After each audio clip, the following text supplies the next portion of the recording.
کو منیر شاکر کو تو انہوں نے تحفظ فراہم کیا، اس پر ہم نے احتجاج کیا، ہم نے اس پر آواز بلند کی، مگر وہ ظاہر شاتم رسول ہے، اس کو بھرپور طریقے سے اس کو تحفظ فراہم کیا گیا، اب تک وہ محفوظ ہے، کوئی اس پر وہ نہیں ہے۔ ان کے بارے میں مولانا شاہ ترابلک صاحب نے پریزیڈنٹ صاحب کو اس گفتگو میں جس میں ہم سب شریک تھے یہی کہا کہ ان کی ایکٹیویٹیز کو بھی اس تحقیقات کے دوران جو ہے نا واچ کر کے دیکھا جائے کہ کیا پاسبلٹی ہے کہ وہ لوگ بھی اس معاملے میں ملوث ہوں، تو انہوں نے یقین دلایا کہ ٹھیک ہے اس حوالے سے بھی اس کو چیک کیا جائے گا۔ صحیح مفتی صاحب، میں آپ سے پوچھنا چاہوں گا کہ اس کا ایک ڈائمنشن جو ہے اس طرح کے واقعات سے بچنے کا، ایک تو جو ظاہر حکومتی ذمہ داری ہے، اور حکومتوں کے بارے میں تو آپ نہیں کہہ سکتے کہ وہ کس حد تک آپ کی توقعات پر پورا اتریں گی۔ آپ نے اپنی گفتگو میں حوالہ دیا کہ آپ کو بھی انفرادی حیثیت میں تنظیمی سطح پر کچھ کرنا پڑے گا، تو آپ کیا سمجھتے ہیں کہ آپ تنظیمی سطح پر کوئی اقدامات آپ کرنے والے ہیں؟ میں سمجھتا ہوں کہ ہم نے جو آئندہ جلوس میلاد النبی صلی اللہ علیہ وسلم نکالنا ہے وہ انشاءاللہ نکلے گا، اور نکلنا چاہیے، اور پہلے سے زیادہ جاندار نکلنا چاہیے۔ تو ہماری اصل میں جماعت اہل سنت کراچی میں آرگنائز کرتی ہے، تو ان کو اپنی رضاکار فورس رکھنی چاہیے، اور وہاں پر تمام اپنے لوگ ڈیوٹیز پر ہونے چاہیے، اور وہ جو ہمارے ہاں بے خبری اور تساہل ہوتا ہے کہ یک لمحہ غافل لحظہ غافل شدم و 100 سال منزل دور شد، یہ نہیں ہونا چاہیے۔ اسٹیج پر بیٹھنے والوں کی لسٹ پہلے سے تیار ہونی چاہیے، اور کوئی انجان آدمی جو ہے وہ اسٹیج پر نہ بیٹھے۔ تو یہ جو آرگنائزر ہیں یہ اپنی ذمہ داریاں بھی اب وقت آ گیا ہے کہ پوری کریں، اور پہلے سے ان تمام چیزوں کے نقشے بنائے جائیں، اور پہلے سے یہ تمام موجود ہوں، اور ان کے ساتھ جو سیکیورٹی کے لوگ ہیں یہ دونوں مل کر یہ کام کریں، چیکنگ کریں، تاکہ ہمارے ملک کے اندر جو مذہبی جلسے جلوسوں کی روایت اور اقدار ہیں یہ قائم رہیں، اس سے زندگی آتی ہے، توانائی آتی ہے، حرکت آتی ہے، اور ہمارے ہاں سیاسی جلسے جلوسوں کی بھی روایت ہے۔ اگر اس طرح سے ان واقعات کے نتیجے میں، کیونکہ وائس آف امریکہ کے ساتھ کراس ٹاک ہو رہی تھی، تو وزیر اعلیٰ سندھ ارباب غلام رحیم صاحب نے فرمایا کہ جی میں تو چاہتا ہوں کہ جلسے جلوس جو ہیں بس بینڈ ہونے چاہیے، ختم ہو جانے چاہیے، ظاہر ہے کہ اس کے بعد قبرستان ہو جائے گا، تو حاکم کی اس سے بہتر خواہش اور کیا ہو سکتی ہے، خوبصورت۔ تو اس لیے میں سمجھتا ہوں کہ چاہے جو سیاسی جلسے جلوس نکالنے والے ہیں، جو مذہبی نکالنے والے ہیں، اور سیاست میں بھی توانائی کے ساتھ نکالنے والے وہی ہیں جو مذہبی ورشن رکھتے ہیں، تو اب ان کو اس سلسلے میں سمجھتا ہوں کہ کوئی سائنٹیفک ورک خود بھی کرنا چاہیے، اور مکمل انحصار جو ہے سرکاری اداروں پر نہیں کرنا چاہیے۔ اس کے نتائج ہمارے سامنے موجود ہیں، لیکن ان کو منبہ اور متوجہ ضرور کرنا چاہیے، کیونکہ آئینی طور پر، قانونی طور پر، شرعی طور پر، اخلاقی طور پر جو اقتدار پر فائز ہوتا ہے، عوام کے جان، مال اور آبرو کے تحفظ کی ذمہ داری اسی پر عائد ہوتی ہے، اور تاریخ میں بھی اسی سے سوال ہوگا، اور اللہ کی عدالت میں بھی یقیناً سوال ہوگا۔ جی کیا شبہ ہے۔ شاہی صاحب، میں آپ سے یہ سوال پوچھنا چاہوں گا، مفتی صاحب نے ابھی سیاست کا ذکر کیا، اس کا حوالہ دیا، کیا آپ یہ سمجھتے ہیں کہ جو آپ کے اس شہر میں رہتے ہوئے جو آپ کے سیاسی حریف ہیں، جن سے آپ کے سیاسی معاملات اس طرح درست نہیں ہیں جس طرح کے ہونا چاہیے، کیا آپ سمجھتے ہیں کہ اس میں جو یہ سیاسی اختلافات ہیں اس کا کوئی دخل ہو سکتا ہے؟ سیاسی اختلافات سے تو میں یہ کہوں گا کہ دیکھیں کہ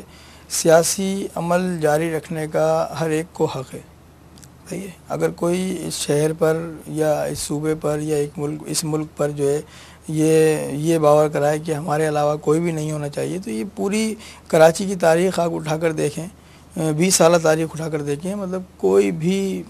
سیاسی تنظیم یا جس نے بھی ابھرنے کی کوشش کی، یا جس نے بھی لوگوں نے، عوام نے اس کا ساتھ دینے کی کوشش کی، تو اس کو پریشر کے ذریعے، طاقت کے ذریعے اس کو کچلنے کی کوشش کی گئی، اس کو جو ہے دیوار سے لگانے کی کوشش کی۔ یہی عمل ہمارے ساتھ جو ہے کئی سالوں سے جاری ہے، کئی سالوں سے جاری ہے۔ ہم چاہتے تو ہم کسی کو بھی اس کے اندر نومینیٹ کر سکتے تھے، اگر ہم کسی پر الزام تراشی نہیں کرنا چاہتے،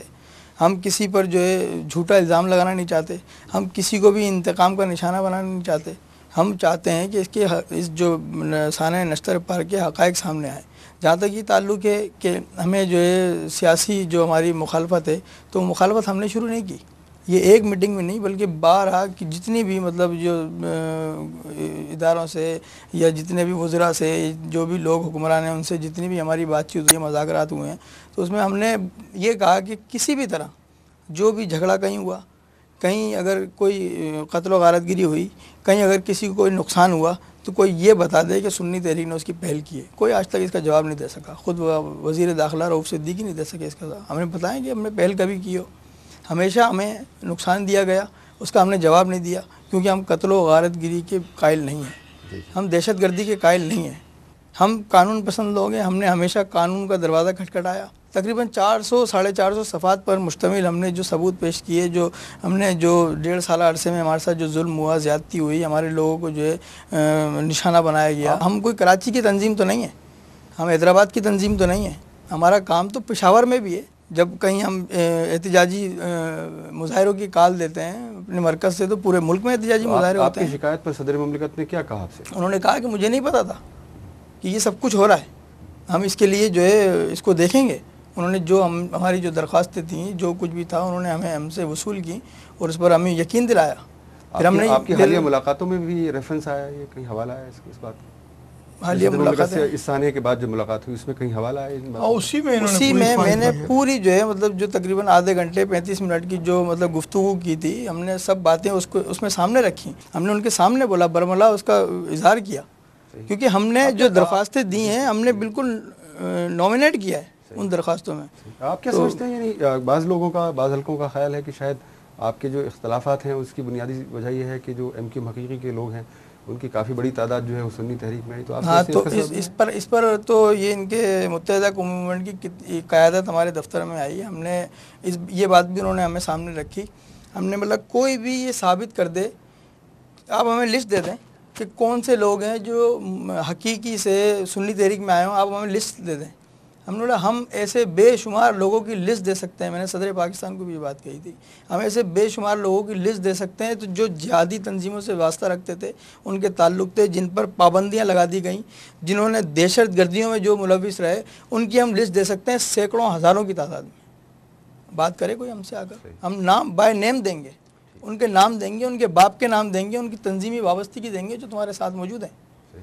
اور کام کر رہے ہیں. ظاہر ہے وہ انتقام کا نشانہ بناتے ہیں. ناظرین، ثانیہ نشر پاک کے اوپر آپ نے گفتگو ملاحظہ فرمائی، اس کے محرکات، اسباب اور اس سے پیدا ہونے والی صورتحال پر آپ نے ہمارے موجود مہمانوں کی مختلف آراء ملاحظہ کی. میں اپنے موجود مہمانوں کا شکریہ ادا کرتا ہوں، شاہد غوری صاحب کا، حاجی حنیف طیب صاحب کا، مفتی منیر الرحمن صاحب، آپ کا بھی بہت شکریہ کہ آپ تشریف لائے اور اپنے خیالات سے ہمارے ناظرین کو مستفید کیا.